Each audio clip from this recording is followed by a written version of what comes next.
Hey everybody, it's Jason with Parallel Reality. We're going to go in a different direction today to more pop culture stuff as opposed to the political stuff, because sometimes they can get a bit, exhausting. So let's go ahead and do this. I found this article from Bleeding Fool, which is a comic book related website and pop culture as well.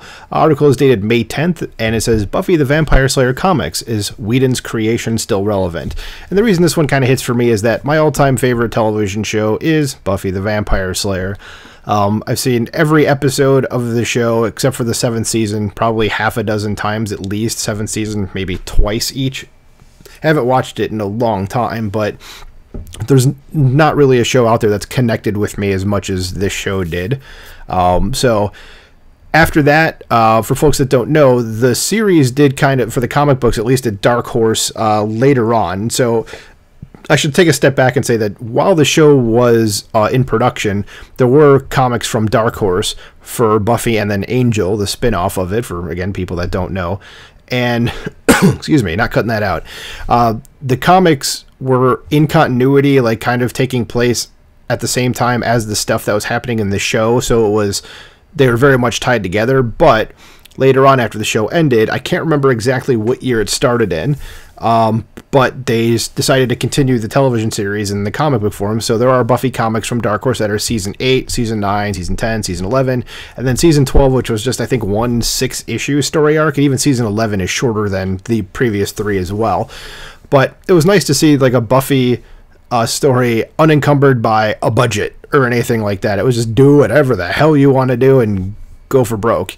I don't remember much about them because they were just kind of things that I read, along with all the other comics I read. So it was like, all right, whatever. But, I remember enjoying them. And right now, all the comics are, I should say the trade paperbacks, because I really don't have any individual issues of comics anymore. But the trades are sitting in boxes in my closet.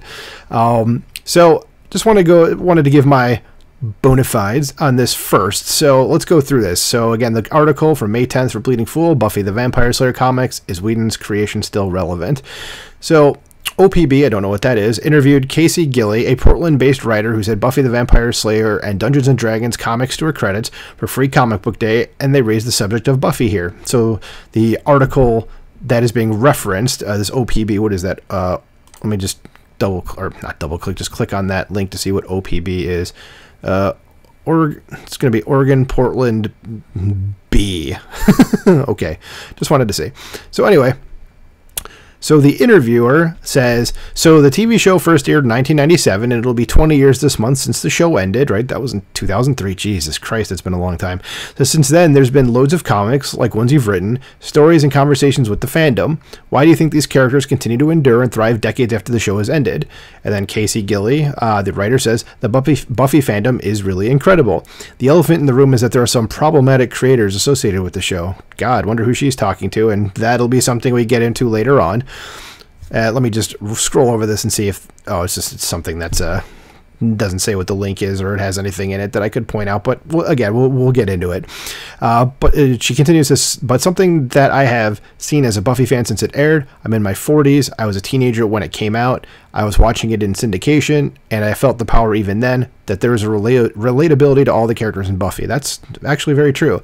And here comes the fun part that everybody was waiting for. It says, yes, most of them are thin, white, conventionally attractive characters, which can be difficult for people who don't fit into that mold to really identify with.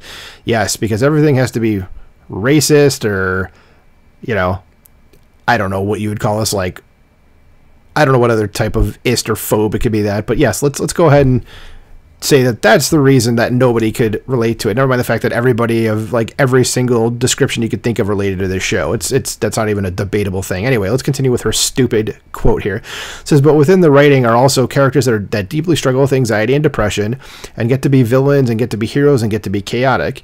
And it really shows that there's a scope of humanity in everyone. And depending on when you catch someone in their life, they could be their best self or their worst self, and their story deserves to be heard.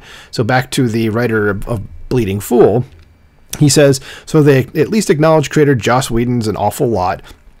Though it's a shame that they pointed to a Vice article to make the point. That's correct, because Vice is trash, and thank God they're going out of business. Just considering they're a bad lot themselves, right? Very hypocritical on certain issues. And the writer herself is being petty and insulting when she cites the cast as being thin, white, and attractive, as though that's a bad thing for entertainment. Right, seriously. Says what matters is Whedon's hypocrisy on feminism, and his mistreatment of Charisma Carpenter in the past quarter century is inexcusable. And I would say that if you go to the link below, hopefully it'll show up as a link, or you can just go to Bleeding Fool and search for the Buffy the Vampire Slayer article it was Avi Green from May 10th. I would recommend clicking on this. I did, and I read it yesterday, and it's pretty harsh. So just check that out. So it goes back to quoting the writer of the Buffy comics, that Casey, what was the name? Casey Gilly. Says, and I think that something that makes Buffy so relevant is it's very easy to take this concept of a slayer and use that to talk about whatever our current evils are. So in the 90s, 97, the show really dealt with themes of feminism and equality and power structures against adults. Not really. And those were big things that we were talking about then. It is so easy to take that same setup and apply it to whatever is going on today, which is part of why I love writing Buffy comics, because I do have the autonomy to think like, what is most relevant now, and what do we need to see a hero like this fight against? So, the article, the author here, Avi Green, says, some valid questions could be raised as to just how relevant the feminist theme still is in this franchise, and in an era where women's rights are being trampled in many ways, and the most far-left feminists seem okay with throwing all that past generations achieved under the bus. Isn't that the truth? So it's just, what are those current evils? Well, they happen to be conservatives and right-wingers and even Trump DeSantis supporters. Seeing how Whedon and company put Buffy's comics to use for political purposes in the past. Oh, they did. I might actually click on that. It says, it's not too hard to guess where things could wind up today. So how is the Buffy franchise still relevant? Only in the sense it's come to be exploited for ultra-leftist ideologies, that's all. And I should say, too, that after the comic left Dark Horse, because, the rights went somewhere else, I think they're at Boom Studios now, I stopped reading it because I just felt like that was a good point to get off that train. So I just remember telling my comic store, like, yeah, I don't need to read it anymore. Just stop getting the trades for me. I'm done. It just seemed like a good jumping off point. That was it. It had nothing to do with like the content of the book. And like I said, I don't remember a whole heck of a lot about it to chime in on the political purposes sort of thing, like using it for that. But I don't doubt that it was. So yeah, it says, and the article just finishes with a couple of sentences here. It says, maybe that's why, however you look at Buffy as a product today, it really is a shame. For all we know, it could have served far better goals, metaphorical or otherwise, in past years. Unfortunately, Whedon, being who he is, led it to becoming a sad farce. So apparently the comics have gone down the drain, and I wonder if that's because of the move over to Boom Studios. And here, this is just because of Joss Whedon. Oh, I did read this yesterday. Okay. Yeah, so this article here that's embedded into the other article is just from October of 2022. And yeah, okay, so it's just about Joss Whedon and his situation, stuff about, and you can click on this to see what happened with Charisma Carpenter and stuff like this. So yeah, so it goes into like, I guess, a lot of the just sort of stuff. Like here it says yeah, struggles for equal pay and childcare, stuff like that. Buffy was actually far more complex. Let's see, the good guys, yeah, sometimes, okay, but let's see. Yeah, I just got tired of seeing women to be victims. He told the LA I needed to see women taking control. We'll skip over the Charisma Carpenter thing because that would get even though I'm not monetized yet, that would certainly get this video demonetized. Says they interpreted that Buffy and Faith could be lesbian, even though it turned out to be Willow and Tara. Was it Tara? Yeah, that was her name, right? Again, it's been a while since I've watched the show. Yeah, but even though Willow had Oz before that, Seth Green's character, but whatever.